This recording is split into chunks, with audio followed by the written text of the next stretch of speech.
आणि पहिली सर्वात महत्त्वाची अपडेट, अभिनेता सैफ अली खानवर हल्ला करणारा आरोपी अटकेत असल्याचं पाहायला मिळतंय।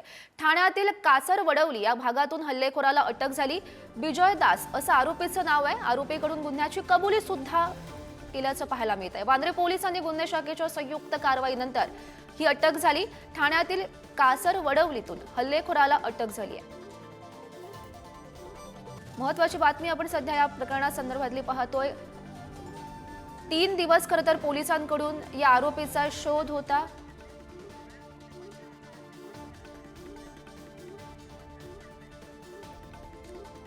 तर अभिनेता सैफ अली खानवर हल्ला करणारा आरोपीला अटक झालेली आहे। बिजॉय दास असं या आरोपीचं नाव आहे। आपण दृश्यांच्या माध्यमातून सुद्धा पाहू शकतो। खरं तर गेले 3 दिवसांपासून पोलिसांकडून या आरोपीचा शोध घेतला जात होता। 2 संशयितांना सुद्धा पोलिसांनी अटक केलेली होती, मात्र त्यापैकी कोणीही संशयित नसल्याचं पोलिसांनी स्पष्ट केलेलं होतं। आणि अखेर ठाण्यातून या बिजॉय दास या आरोपीला पोलिसांनी अटक केलेली आहे। आणि मेन म्हणजे मुख्यतः या आरोपीने कबुली सुद्धा दिल्याचं पाहायला मिळत आहे। आणि स्वतः पोलीस या संदर्भात पत्रकार परिषद देऊन खुलासा करणार आहेत। मात्र आताची सर्वात महत्त्वाची आणि मोठी अपडेट आपण पाहतोय, अभिनेता सैफ अली खान याच्यावर हल्ला करणारा आरोपी याला अटक झाली आहे। आपण दृश्य सुद्धा पाहू शकतो। तो आरोपी आपल्याला दृश्यांच्या माध्यमातून आपण पाहतोय। बिजॉय दास असं या आरोपीचं नाव आहे। ठाण्यातील कासरवडवलीमधून हल्लेखोराला अटक झालेली आहे। तो एका हॉटेलमध्ये काम करत होता। पोलिसांना या संदर्भातली माहिती मिळाली आणि पोलिसांनी घटनास्थळी जाऊन या आरोपीला अटक केली। 3 दिवसांपासून खरं तर सैफ अली खान याच्यावर नेमका हल्ला कुणी केला या आरोपीचा शोध सुरू होता। पोलिसांकडून वेगानं तपास सुद्धा सुरू होता। अनेक धागेदोरी या प्रकरणासंदर्भातले समोर येत होते। आपण सध्याची ही 2 दृश्य पाहतोय। हल्ल्याच्या दिवशीचं सीसीटीव्ही फुटेज आपण एका दृश्यांच्या माध्यमातून पाहू शकतो। हल्लेखोर पळून जाताना, हल्लेखोरानं जेव्हा हल्ला केला होता त्यानंतर तो पळून जाताना दिसतोय। आणि हल्लेखोराला ठाण्यातून पोलिसांनी ही काल अटक केली आणि तो आरोपी आपल्याला दृश्यांच्या माध्यमातून दिसतोय। आणि या संदर्भात अधिकची माहिती जाणून घेऊयात। आमचे प्रतिनिधी रिद्धेश हातीम सध्या आपल्यासोबत आहेत। रिद्धेश, खरं तर पोलिसांना यश आलेलं आहे। 3 दिवसांपासून सैफ अली खान याच्यावर हल्ला कोणी केला याची आता पोलिसांना माहिती मिळाली। हल्लेखोराला ठाण्यातून अटक झाली। अधिकची अपडेट्स।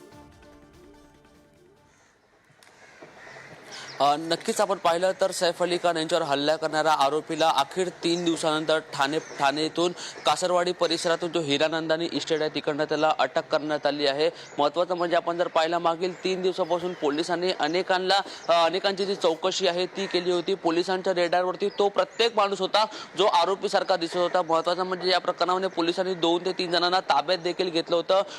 वांद्राज परिसरातून एकाला ताब्यात घेण्यात आलं होतं, तर छत्तीसगडमधून एकाला काल ताब्यात घेण्यात आलं होतं। आणि पोलिसांकडून अधिकृतपणे सांगण्यात आलं होतं की आरोपीसारखा दिसणारा प्रत्येक व्यक्ती हा आमच्या रेडरवरती आहे।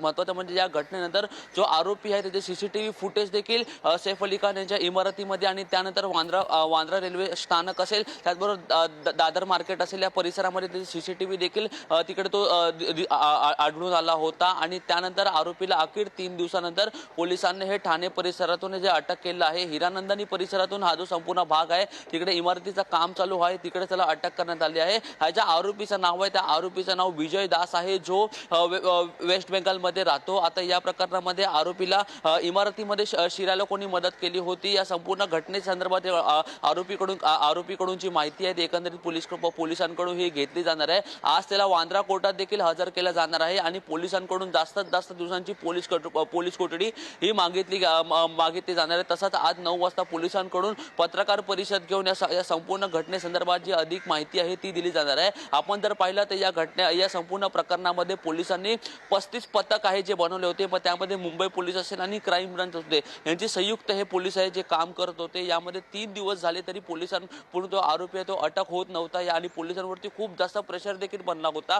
मात्र अखेर काल रात्री पोलिसांनी त्या आरोपीला ठाणा परिसरातून आहे ते अटक केलं आहे। महत्त्वाचं म्हणजे आता या आरोपीला इमारतीमध्ये शिरायला कोणी मदत केली होती हा सर्वात मोठा प्रश्नचिन्ह उपस्थित होत होता। कारण जर आपण पाहिलं सैफ अली खान त्या इमारतीवरती कुठल्या माळ्यावर राहतो, कुठे आणि कुठल्या रूम मध्ये राहतो, त्याचे किती फ्लॅट आहे या सर्व संदर्भात माहिती कुठला तरी आतला माणूस देऊ शकतो। आणि त्यामुळे या आरोपीला आता अटक केल्यानंतर या सर्व संदर्भातली माहिती आहे जी आता पोलिसांना आहे जी भेटणार आहे। दुसरी महत्त्वाची गोष्ट म्हणजे आरोपीला जेव्हा तो आतमध्ये शिरला होता, पोलिसांकडून काय या संदर्भात माहिती दिली जाते हे पाहणं महत्त्वाचं असेल।